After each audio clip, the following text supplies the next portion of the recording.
સર્વે સંતો ભક્તોની જય. સત્ય સનાતન ધર્મ કી જય.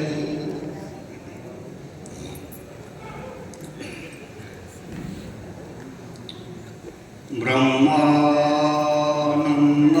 પરમ સુખદમ કેવલ જ્ઞાનમૂર્તિ દ્વંદ્વાતીતમ ગગન સદસં તત્વમસ્યાદિલક્ષમ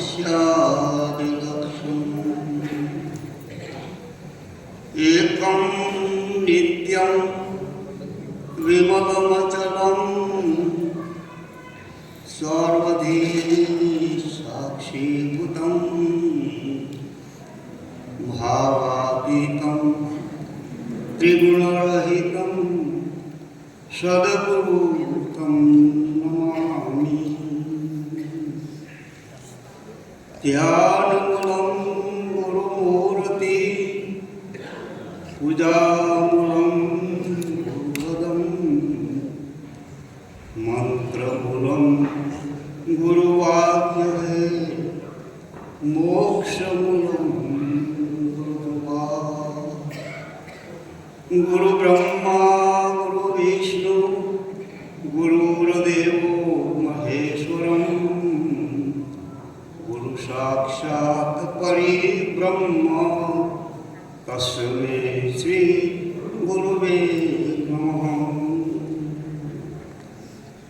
બોલો સદગુરુ મહારાજ કી જય.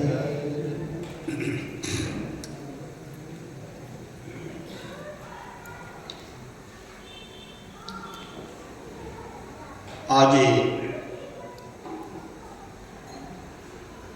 આનંદના અવસરમાં સત્સંગની સભામાં દયાપર ગામમાં સદગુરુના ધામમાં પ્રગટ પરિભ્રમ પરમાત્મા પુરુષોત્તમ મહારાજ સદગુરુ રૂપે પધાર્યા છે. પ્રગટ પરમાત્મા સદગુરુ મહારાજ પધાર્યા છે. જે સદગુરુ મહારાજ બાપુજી પુરુષોત્તમદાસ બાપુ પાલનપુરમાં પ્રકટ થયા હતા, એ જ પુરુષોત્તમ પરમાત્મા અહીં બિરાજમાન છે સાક્ષાત.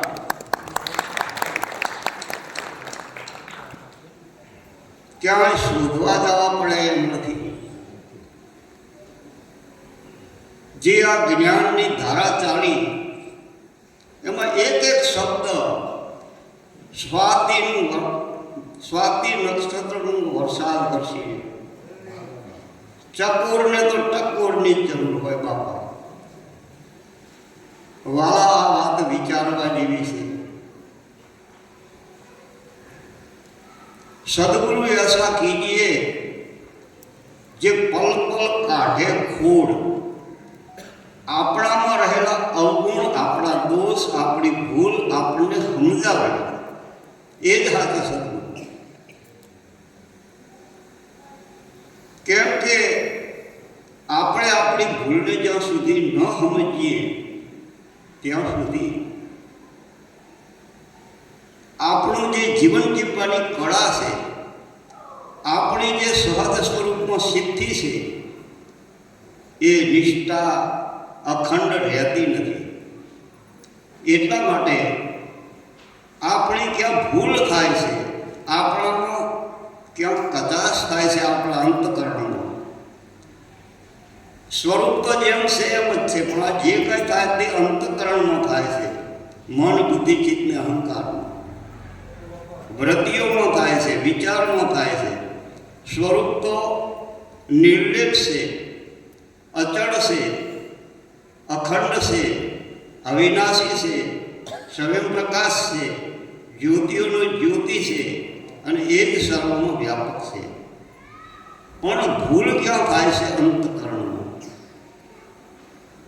આવી ભૂલને મિટાવવા માટે સંત સ્વરૂપે, સદગુરુ સ્વરૂપે આપણી સામે સાક્ષાત પરમાત્મા જ પધારે છે, બીજો કોઈ નહીં, પરમાત્મા પોતે જ. અને એ પરમાત્મા એમ કહે છે આપણને કે તમે પણ એવા જ છો, આપ સૌ એવા જ છો, માત્ર દેહ ભાવ અને દેહાધ્યાસ મિટાવવાનો છે. શ્રીમદ ભગવદ્ ગીતાના બીજા અધ્યાયમાં સાંખ્ય યુગમાં કૃષ્ણચંદ્રજીએ 3 મહાસિદ્ધાંતો રજૂ કર્યા છે. મહાસિદ્ધાંત કોને કહેવાય? જે સિદ્ધાંતમાં દુનિયાના તમામ સિદ્ધાંતો સમાઈ જાય એ મહાસિદ્ધાંત. એ 3 મહાસિદ્ધાંતો સદગુરુજીના બોધમાં, યુક્તિમાં, સંતોના સત્સંગમાં પણ છે. અને એ 3 મહાસિદ્ધાંતો બરાબર સમજવા જેવા છે. પહેલો મહાસિદ્ધાંત આપણા આત્માની અમરતા છે.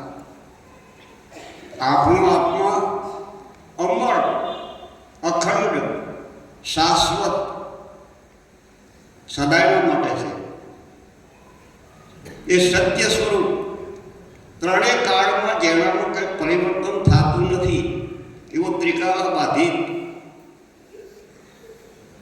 જ્ઞાન સ્વરૂપ, બધા જ જ્ઞાનોને જાણવાવાળો અને બધા જ્ઞાન એમાંથી જ પ્રગટ થાય છે, સ્વરૂપમાંથી, આત્મામાંથી. અને એ ચૈતન્ય સ્વરૂપ, જ્ઞાન સ્વરૂપ, અખંડ આનંદ સ્વરૂપ એ આપણું સહજ સ્વરૂપ છે. તો આ આત્માની અમરતા એને અગ્નિ પાડી શકે નહીં, પવન સૂકવી શકે નહીં, પાણી ભીંજવી શકે નહીં, દુનિયાનું કોઈ હથિયાર કાંઈ કરી શકે નહીં. એવો અને એ આપણું સહજ સ્વરૂપ છે. અને એ સ્વરૂપમાં સિદ્ધિ થાય એ જ સાચી નિર્ભયતા, એ જ સાચી અદ્વૈતતા, એ જ સાચી અભેદતા, એ જ સાચી વ્યાપકતા, એ જ સાચી પરિપૂર્ણતા. અને એટલા માટે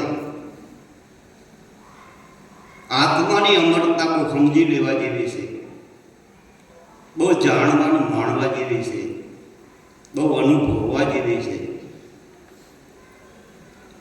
આ માત્ર વાતોનો વિષય નથી, પ્રયોગ કરવાનો છે, એમાં ઉતરવાનું છે.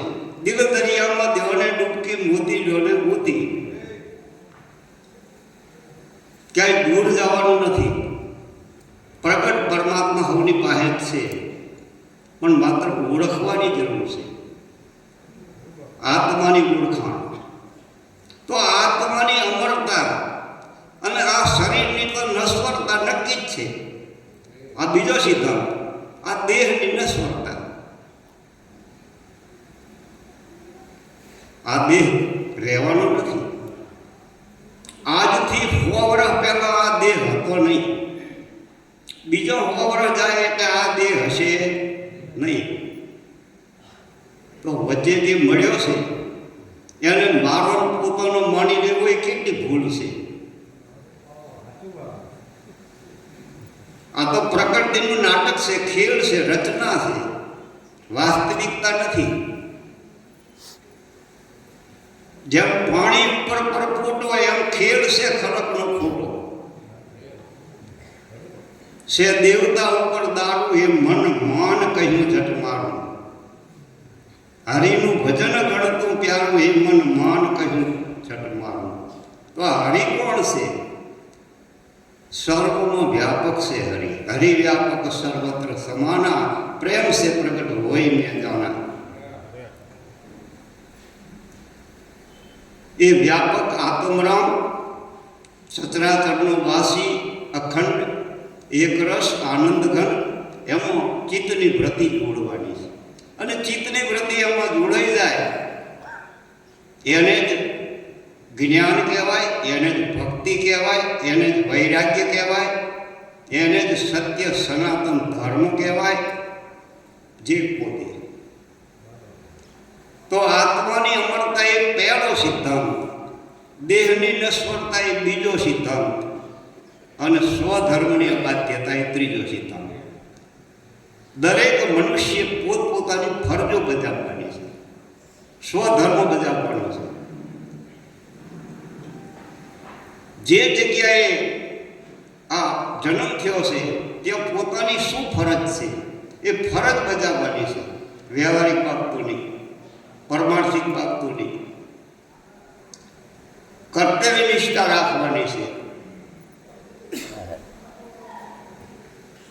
તો પૂજ્ય ગુરુ મહારાજે, બાપુજીએ તો યુક્તિ બહુ સારી બતાવી છે, છતાં એમાં આપણી નિષ્ઠા વધારે થાય એના માટે કરીને આ શરીર માટે, દેહ માટે 3 બાબતો સમજવી અગત્યની છે. સૌથી પહેલી બાબત એ છે, અગત્યની બાબત, બહુ સમજવા જેવી બાબત, કે આ દેહ છે તે હું નથી. આ નક્કી પણ કરી લેવું જોઈએ. માત્ર કહેવા પૂરતી કે સાંભળવા પૂરતી વાત નહીં. આ દેહ છે તે હું નથી. દેહ તો અસત છે, જડ છે અને દુઃખરૂપ છે, આવન જાવન વાળો છે. ઉત્પત્તિ અને વિનાશશીલ છે, પરિવર્તનશીલ છે. એટલા માટે અસત, જડ અને દુઃખરૂપ છે. જ્યારે આપણું સ્વરૂપ આત્મા સત્ય સ્વરૂપ, ચૈતન્ય સ્વરૂપ અને આનંદ સ્વરૂપ છે. આ બે અલગ અલગ છે. એટલા માટે આ દેહ હું નથી, આ બાબત પહેલા નક્કી કરવી જોઈએ. આ મુક્ત થવાની કળામાં આ બાબત બહુ અગત્યની છે. આત્મા માટે કંઈ કરવાનું રહેતું જ નથી, પણ આત્મા આને જે કંઈ, આપણા સ્વરૂપ આને જે કંઈ આવરણ, આરોપ કે અવિદ્યા રહેલી છે એને બાદ કરવાની છે. માત્ર બીજું કંઈ કરવાનું નથી. એટલા માટે આ દેહ છે તે હું નથી, એ પહેલી બાબત.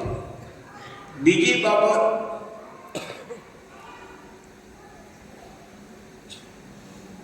અને એના માટે ભક્તે ભજનમાં કીધું, જીવ સામે ફરે છે ગુમાનમાં, તારે રહેવું પાડાના. આ બંગલાનો બાંધનાર કેવો મારા ભાયા, ભાડુથી બંગલો કોણે બનાય, આવે છે ને ભજનમાં. એટલા માટે આ દેહ હું નથી એ વાત પહેલી નક્કી કરવી જોઈએ. જ્યાં સુધી દેહ સાથે તાદાત્મ્ય ભાવ છે, દેહાધ્યાસ છે, ત્યાં સુધી આપણે ગમે તેટલી મુક્તિની કે સત્સંગની વાતો સાંભળીએ પણ એ બ્રહ્માનંદનો રસ માણી નહીં શકાય. ત્યાં સુધી જીવન જીવવાની પૂરેપૂરી કળા નહીં સમજાય. એટલા માટે આ દેહ હું નથી. દેહ તો એક સાધન રૂપે પડ્યો છે. પાણીના પરપોટાની જેમ રહેવાનું, જવાનું, રહેવાનું, જવાનું, એનું કંઈ નક્કી નથી.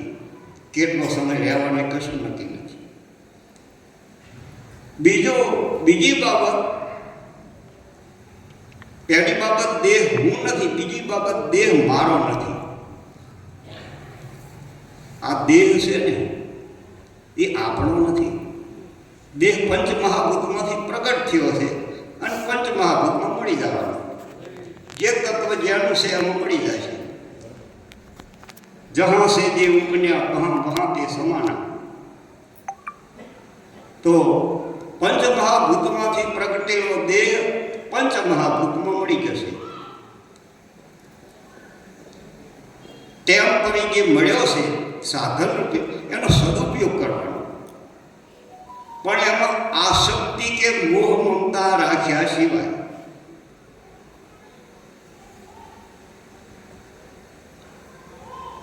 એટલા માટે બીજી બાબત સમજવા જેવી છે. હવે ત્રીજી બાબત, આ દેહ મારા માટે નથી. જેવો કોઈનો પ્રશ્ન થાય કે દેહ હું નથી, એ તો બરાબર છે, દેહ મારો નથી એ બરાબર છે, પણ દેહ મારા માટે નથી તો એ કઈ રીતે સમજવું? આપણે તો એમ કહીએ ને કે આ મનુષ્ય અવતાર મળ્યો એટલે ભવસાગર તરફ મળ્યો, પણ અનુભવી સંત કહે દેહ મારા માટે નથી. દેહ મારા પોતાના એક માટે છે એમ સમજવું એ તો સ્વાર્થ બુદ્ધિ કહેવાય, સંકુચિત ભાવ કહેવાય, વ્યાપક ભાવ ન કહેવાય. એટલા માટે આ દેહ પરોપકાર માટે, પરહિત માટે, સેવા માટે, સમર્પણ ભાવ માટે, શરણાગતિ સ્વીકારવા માટે, સંપ સદાચારના પાઠ શીખવવા માટે મળ્યો છે, સર્વના હિત માટે, બહુજન સુખાય બહુજન હિતાય એ માટે મળ્યો છે, દેહ પોતાના માટે નહીં. અમાવાસાની રાત્રિ બપોરના સૂર્યને શું મદદ કરી શકે વાલા? તો જળ દેહ ચેતનનું શું કલ્યાણ કરે? એટલા માટે આ દેહ જે મળ્યો ને એ નિષ્કામ કર્મ, હમણાં બાપુજીએ કીધું ને, નિષ્કામ કર્મ ચિત્ત શુદ્ધિ માટે. મનુષ્યના શરીરનો મહિમા નથી, પણ મનુષ્યમાં જે વિચાર અને વિવેક, સત્યના વિચાર અને વિવેક એની પ્રધાનતા હોવાથી આ મનુષ્ય અવતારનો મહિમા કહ્યો છે. શરીરનો નહીં, વિચાર અને વિવેકનો એ મહિમા છે. અને મનુષ્યનામાં એવી મન બુદ્ધિ અને વિચાર વિવેક શક્તિ પ્રગટ રહેલી છે કે એટલા માટે એ મનુષ્ય અવતારની વિશેષતા બતાવી છે. પણ જો આ બે ન હોય, વિચાર અને વિવેક, તો મનુષ્યના શરીરની કોઈ વિશેષતા છે જ નહીં. એટલા માટે આ દેહ જે માટે મળ્યો એમાં એનો ઉપયોગ કરવામાં આવે, આ ત્રણેય બાબતો સમજી લેવામાં આવે તો પહેલી બાબત હું નથી તો એ દેહાભિમાન, દેહ ઉપરનો અહંભાવ મટી જાય. બીજી બાબત દેહ મારો નથી તો દેહના સંબંધથી જે કંઈ મળ્યું, ધન માલ મિલકત ખજાના સંપત્તિ સાહેબી, એ બધું આપણું ક્યાંથી હોય? એ બધું દેહના સંબંધથી મળ્યું. દેહનો સંબંધ પૂરો એટલે એ સાથે સંબંધ પૂરો. એટલા માટે સામગ્રી સૌ હરિતણી ભોગવે સૌ સંસાર, આ તો મારું મારું કરી મળે એનો થાય છે માર. હું ને મારું એ તો મનનું છે કારણ, પણ બીજું મનનો ધણી મટી જાય તો વખત આનંદ થઈ જાય.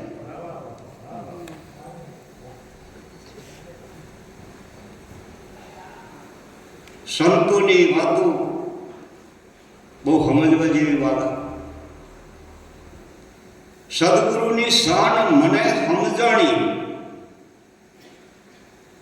તો એનો તપાસ કર્યો તો જાત પોતાની જણાણી. હું કોણ છું એ સમજાણું.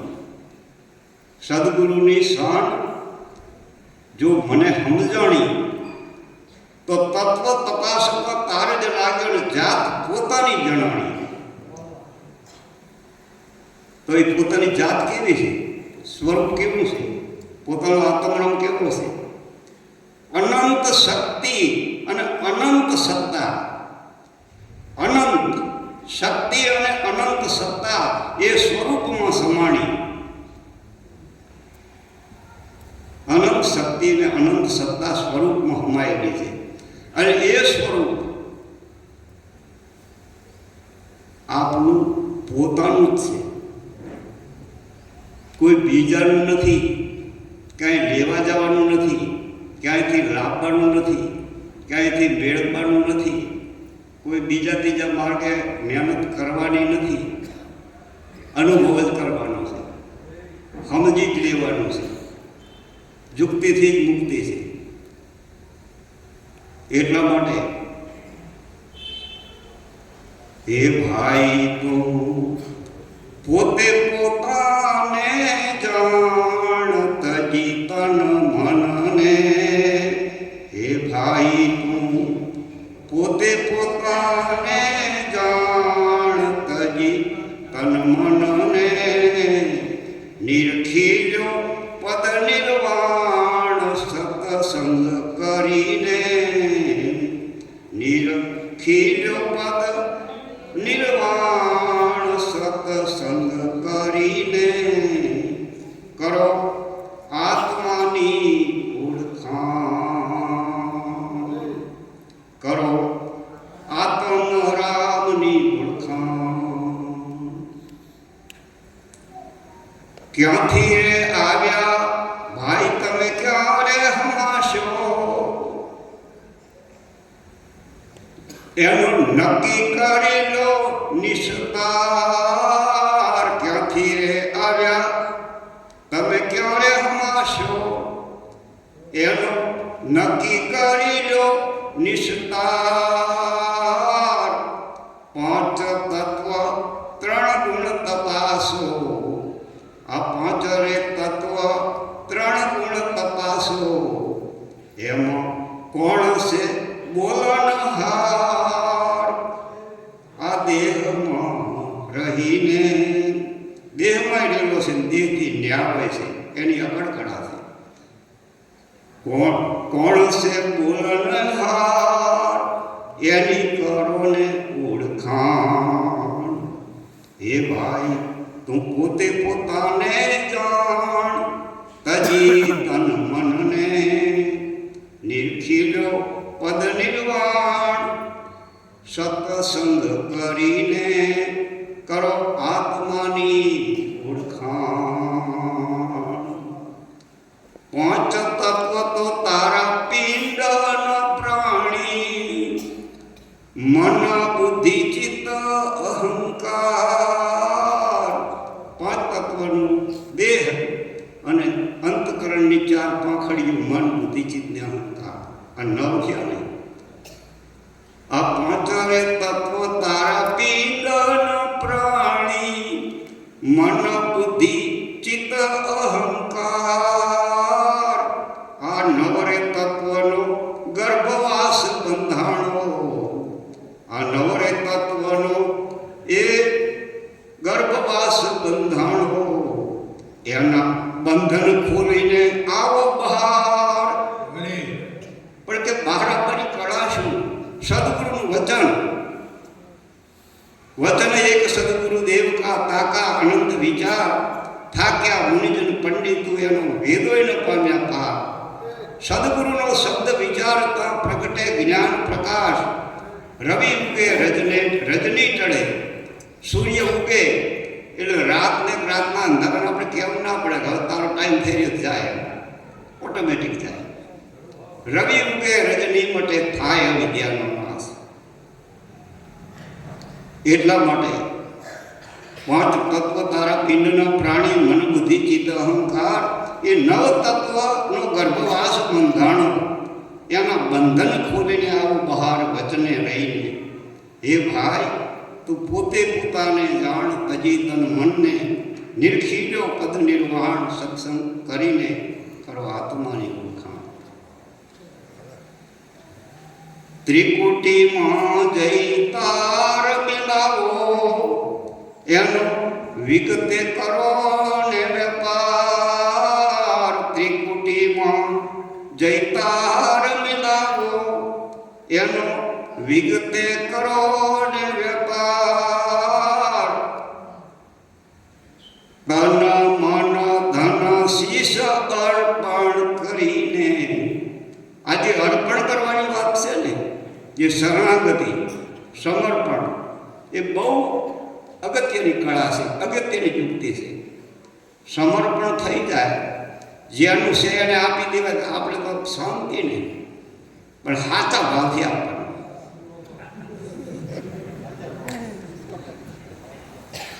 સાચા ભાવથી જો આપી દેવાય સમર્પણ શરણાગતિ બલિરાજાએ સાચા ભાવથી આપી દીધું તો ભગવાનને એ ચોકતા થઈને જવું પડ્યું દ્વારપાળ થઈને રહેવું પડ્યું દ્વારપાળ થઈને રહેવું પડ્યું એમ ગુરુ મહારાજને ગુરુ મહારાજને હાથા ભાવથી તન મન ધન શીશ અર્પણ કરી દઈએ તો શું ખામી જ રહે. અને પછી જે સ્વરૂપમાં સુરતા લાગી જાય, અખંડ વૃત્તિ લાગી જાય, બ્રહ્માકાર વૃત્તિ લાગી જાય, પોતાનું સહજ સ્વરૂપમાં સિદ્ધિ થઈ જાય, પછી દશા કેવી હોય?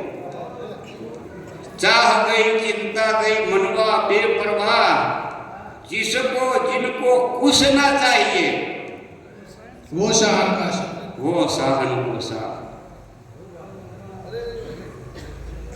ભગવાન કોઈ રૂપડી દેવા આવે કે તાર શું જુએ કે કોઈ ઈચ્છા નથી, કોઈ અપેક્ષા નથી.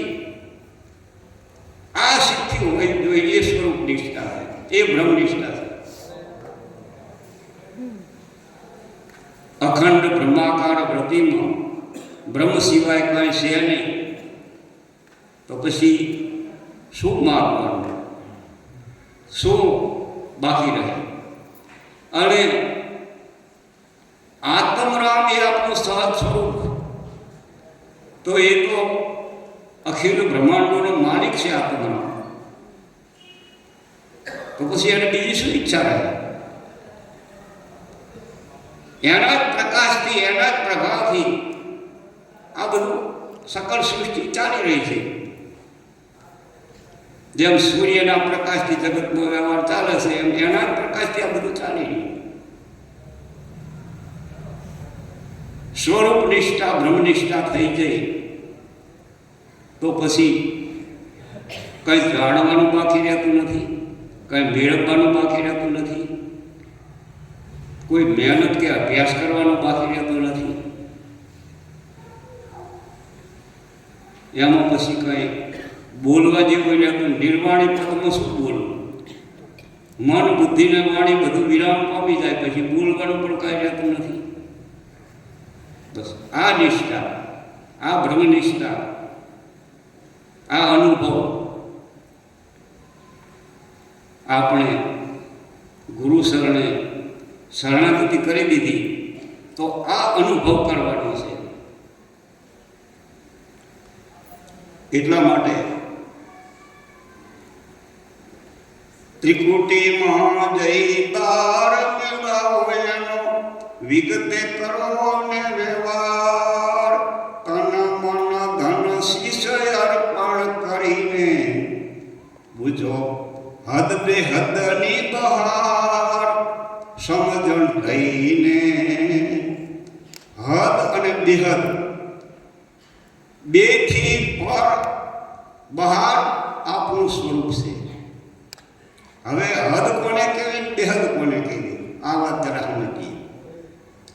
पांच तत्व तीन गुण माया की हद है. पांच तत्व ने त्रण गुण ये माया ની હદ છે, એટલા બધી માયા.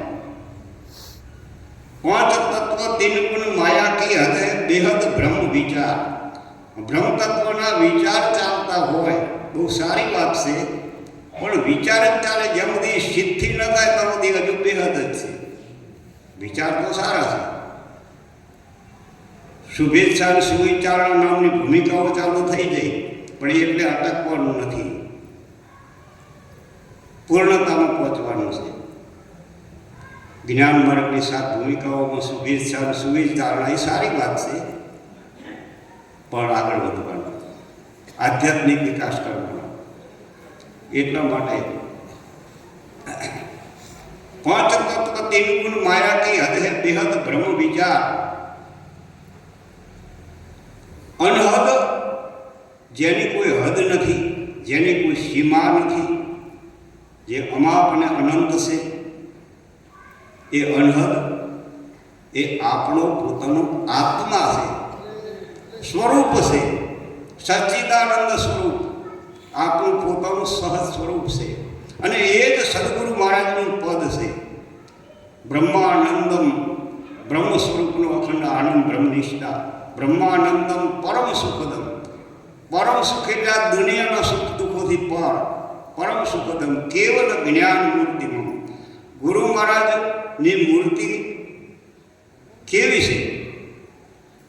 નથી સોનાની, રૂપાની, લોખંડની, લાકડાની, કોઈ ધાતુની, આરસપાણની, એવી કોઈ નથી. ગુરુ મહારાજની મૂર્તિ કેવળ જ્ઞાનની મૂર્તિ છે. કેવળ જ્ઞાન મૂર્તિમાં બ્રહ્માનંદમ પરમ સુખદમ કેવલ્ય જ્ઞાન મૂર્તિમાં દ્વંદ્વાતીતમ આ જગતની અંદર ચાલતા દ્વંદ્વો સુખ દુઃખ રાગ દ્વેષ હરખ સુખ જય વિજય માન સન્માન લાભ હાનિ આ બધા દ્વંદ્વો છે ને એ માત્ર મનની કલ્પનાઓ છે. એનાથી ગુરુ મહારાજનું પદ પર છે. દંદાતીતમ ગગન સદસમ જેમ આકાશ બધે વ્યાપક છે પણ કશામાં લેપાતું નિર્લેપ છે. ગુરુ મહારાજનું સ્વરૂપ એવું છે. જળ મધ્ય જેમ કમળ વસે પણ એને પાણીનો સપ્રશ નહીં લગા એવા લક્ષણ મારા સંતના જેને વળગેના વિષય કે વિકાર. ગુરુ મહારાજનું સ્વરૂપ નિર્લેપ છે અને એ જ ગુરુ મહારાજનું જે સ્વરૂપ નિર્લેપ છે એ જ સ્વરૂપ આપનું છે. હરિ ગુરુ સંત અને આત્મા કહેવામાં માત્ર જુદા શબ્દો એક જ છે. તત્વસાર ત્રિલોકમાં ગુરુ ગોવિંદ એક રૂપ. સદગુરુ મહારાજ એ જ પરમાત્મા, એ જ ગોવિંદ, એ જ હરિ, એ જ નારાયણ. તત્વસાર ત્રિલોકમાં ગુરુ ગોવિંદ એક રૂપ. આદિ મધ્ય ને અંત એક હે. હરિગુરુ સંત સ્વરૂપ. હરિગુરુ સંતનું એક જ સ્વરૂપ છે અને એ સર્વમાં વ્યાપક આત્મરામનું સ્વરૂપ છે. એટલા માટે દ્વંદ્વાતીતમ ગગન સદસમ તત્વમસ્યાદિ લક્ષણ. ગમે એટલો શિયાળાની ઠંડી હોય, માગસર પોષ મહિનો ચાલતો હોય ને હેમ પડે તો કોઈ દી ચાહે ટીવીમાં છાપામાં કે મોબાઈલમાં સમાચાર આવ્યા કે આકાશ ઠરી ગયું, આકાશના માટે કાંઈક દવા કરવી પડશે. આયા કોઈ દી સમાચાર? ગમે એટલું ભલે ઠંડી પડે, પછી ગમે એટલી ગરમી પડે ઉનાળાની પુષ્કળ ગરમી, 5 નંબર ઉપર પંખો મેળ્યો હોય તો ગરમી લાગતી હોય એવી પડે તો કોઈ દી એવા સમાચાર આવ્યા કે આકાશની ગરમી લાગી ગઈ. નિર્લેપ છે, નિર્લેપ, વ્યાપક શબ્દ નિર્લેપ. અને ગમે એટલો વરસાદ વરસે ચોમાહાનો તો કોઈ દી એવા સમાચાર સાંભળ્યા કે આકાશને ભેજ લાગી ગયું, પલળી ગયું. અને ગમે એટલા વાવાઝોડા આવે ને ધૂળ ઉડે તો એમ કોઈને કીધું કે આકાશ મેળું થઈ ગયું, થાય ખરું? એવું આપનું સ્વરૂપ છે. નિર્લેપ નારાયણ સ્વરૂપ, અખંડ આનંદ સ્વરૂપ, આત્મા સ્વરૂપ. બસ આ સ્વરૂપને પામવા માટે હમણાં સદગુરુ મહારાજે બહુ કળા બતાવી. આ જીવન જીવવાની કળા જાણવા જેવી છે વાલા, એમ જ અખંડ આનંદ છે. તો હા, પછી આ થાય પછી શું થાય?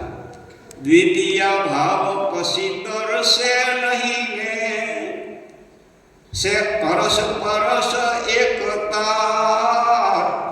દ્વિતીય ભાવ પછી દરસે નહીં ને સે અરસ પરસ એકતા. જયદેવ કહે એને જાણી રે લેજો, એ તો બોલે છે પાવન બહાર. વસ્તુમાં રહીને એ છે નામ, એ છે અનામ અને એ જ છે પદ નિર્વાણ. હે ભાઈ તું પોતે પોતાને જાણ, તજી તન મનને નિરખી લ્યો પદ નિર્વાણ. સત્સંગ કરીને કરો આત્માની ઓળખાણ. બહેનોને, માતાઓને એક નમ્ર વિનંતી, જો અનુકૂળતા હોય તો સતી મદાલસા એણે એમ નક્કી કર્યું કે મારા કુખથી જન્મેલો બાળક જો 84ના ચક્કરમાં જાય તો મારી કુખ રાખે. તો સતી મદાલસાએ શું કર્યું? બાળકનો જન્મ થયા પછી થોડા જ સમયમાં અભેદ આત્મજ્ઞાન પીરસવા માંડ્યું આ હરિરસ રામરસ પીરસવા માંડ્યો. કુંવર પારણીએ ઝુલાવે માતા મદાલ શાળે, આપે હાલરડામાં અભેદ આત્મ જ્ઞાન. કુંવર પારણીએ ઝુલાવે માતા મદાલ શાળે, અભેદ આત્મ જ્ઞાન નાનપણથી જ આપી દીધું. એ 12 વર્ષનો થાય ને એટલે કે મારે આ રાજપાટ નથી, એ રાજાના ઘરે હતો. કુંવર કે મારે આ રાજપાટ જોતું જ નથી, મારે તો બસ સ્વરૂપ સિદ્ધિ જ કરવી છે. રાજપાટ તો મને કે તરફડા જેવું લાગે છે.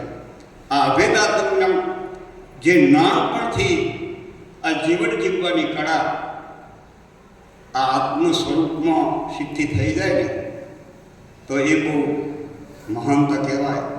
બાળપણના સંસ્કારો બહુ અસર કરે છે. મોટા થયા પછી આ સંસ્કારો આપવામાં સમય લાગે, વાર લાગે છે. પૂજ્ય ગુરુજી આપણને કેટલી કેટલી વાત સમજાવે, પણ છતાં એ પ્રમાણે આપણે સમજી જીવન જીવવા માટે પૂરેપૂરી તૈયારી કરી શકતા નથી. એનું કારણ શું કે નાનપણથી આ સંસ્કારો આપણને મળ્યા નથી. બાળપણના કોણા ઝાડને જેમ વાવવું હોય મળે. એટલા માટે બહુ અગત્યની વાત એ છે કે માતાઓ બહેનોને કે જે આપના બાળકો દીકરા કે દીકરી હોય એમને તમે નાનપણથી આ આત્મજ્ઞાનના, ભક્તિ અને વૈરાગ્યના, સત્યના સંસ્કારો જો આપશો તો આપણો આ ભારત દેશમાં એક દીવાથી લાખો દીવા પ્રગટે એમ સત્ય જ્ઞાનના પ્રકાશ દ્વારા અહીં આ વૈકુંઠ હશે એવું દેખાશે. ભારત દેશ જ વૈકુંઠ બની જાય. એટલા માટે માતાઓના એ ફરજ પણ છે કે પોતાના બાળકોને સંસ્કાર આપવા, પણ સૌથી અગત્યનો સંસ્કાર, મહાન સંસ્કાર આ મનુષ્ય જીવનમાં જાણવા જેવા, માણવા જેવો સંસ્કાર કોઈ હોય તો એ આત્મજ્ઞાન છે, સ્વરૂપનું જ્ઞાન છે. નિજ સ્વરૂપનું જ્ઞાન એ અખંડ આનંદ સ્વરૂપ છે. અને આશી એક કહેવાની બાબત, કોઈ માતા પિતા એમ ઈચ્છે ખરું કે મારો બાળક ભલે 50 વર્ષે 100 વર્ષે મરી જાય એવી ઈચ્છા કોઈને હોય ખરી? તો ના હોય ને. અમર રહે એવી ઈચ્છા હોય ને. તો આ અમર પદ આપવા માટે પણ આત્મજ્ઞાનની જરૂર છે. આત્મજ્ઞાનથી અમર છે, પણ દેહ ભાવમાં જ છે જે છે એ દુવિધા. જે દેહ ભાવમાં જન્મ મરણ છે. જન્મ ને મરણ એ દેહનો ધર્મ છે. ભૂખ અને તરસ એ પ્રાણનો ધર્મ છે. હરખ શોક લાભ હાનિ એ તો મનનો ધર્મ છે. આપણો એ એક ધર્મ નથી. આપણે તો એના માત્ર સાક્ષી છીએ.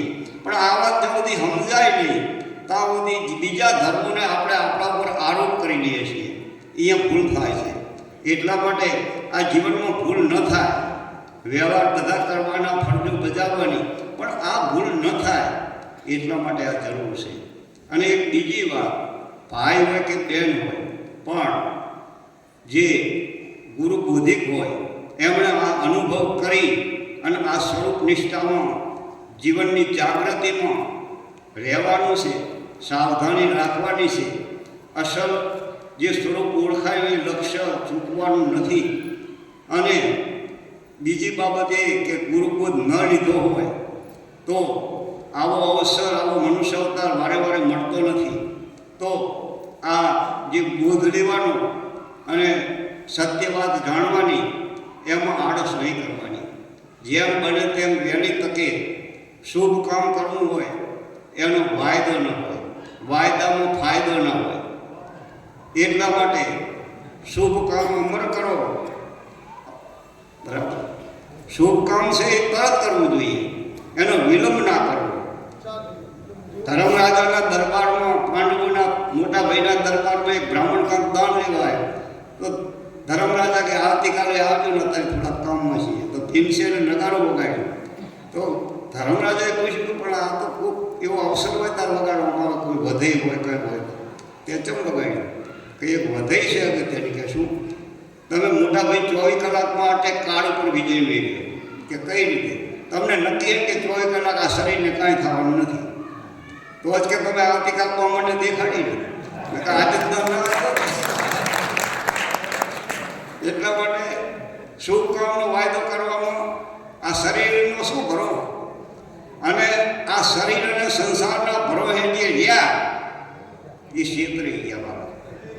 શરીરના સંસારના ભરોહે રહેવાય એવું નથી નથી નથી. તો કે રહેવું કોના ભરોહે? રહેવું સદગુરુ, સંત અને પોતાનો આત્મા. આ હરિજી અને એ જ પોતાનો આત્મા છે. સદગુરુ સાકાર સ્વરૂપે પ્રગટ પરમાત્મા છે, અને અનુભવી સંતો સત્સંગ દ્વારા આપણામાં વિવેક પ્રગટ કરે છે, સત્યને અસત્યની પારખ કરાવે છે. હવે આપણે આથી વિશેષ શું જોઈએ વાલા? હવે શું મેળવવું એ કહો તો પછી આનો ઉપાય કરીએ. કાંઈ બાકી જેવું છે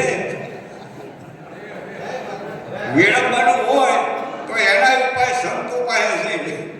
અનુભવી સંતો કહે છે કે હજુ આટલું રહ્યું હોય તો મનની માન્યતાઓ છોડી, મિથ્યા કલ્પનાઓ છોડી, દેહ ભાવને દેહાધ્યાસ છોડી, બરાબર, અને મિથ્યા અહંકારને છોડી અને સ્વરૂપ નિષ્ઠા કેળવવાની છે.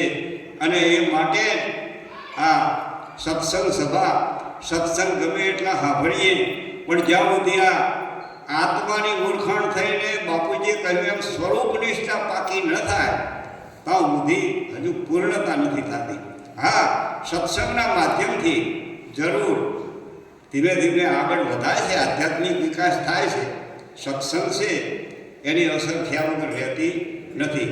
એટલા માટે કહ્યું કે સંગ એવો રંગ, સોબત એવી અસર, દ્રષ્ટિ એવી સૃષ્ટિ, ચિંતન એવું જીવન.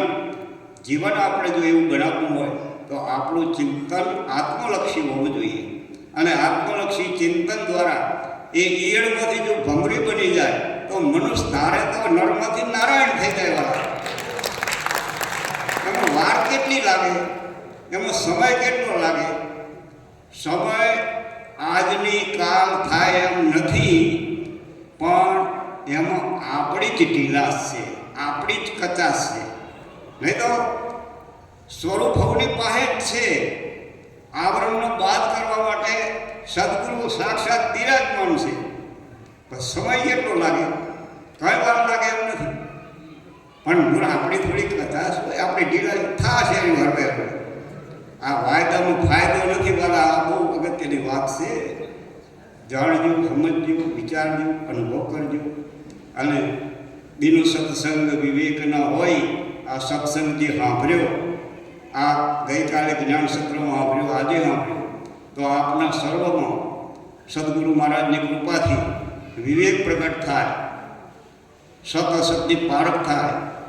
આવા સર્વ એમ કે સત્યના જ વિચારો આવે અને જીવન જીવવાની કળા સદગુરુ મહારાજની કૃપાથી આપણને સહજ થઈ જાય, અને આપના સ્વરૂપમાં સહજ સિદ્ધિ થઈ જાય. એવી સદગુરુ મહારાજને વારંવાર પ્રાર્થના કરી, પ્રણામ કરી, પ્રેમપૂર્વક સર્વને અને સર્વના અંતરમાં રહેલા અંતર્યામી પરમાત્માને, આત્મ રામને વારંવાર પ્રણામ કરી વાણીને વિરામ. બોલો સદગુરુ મહારાજ જય.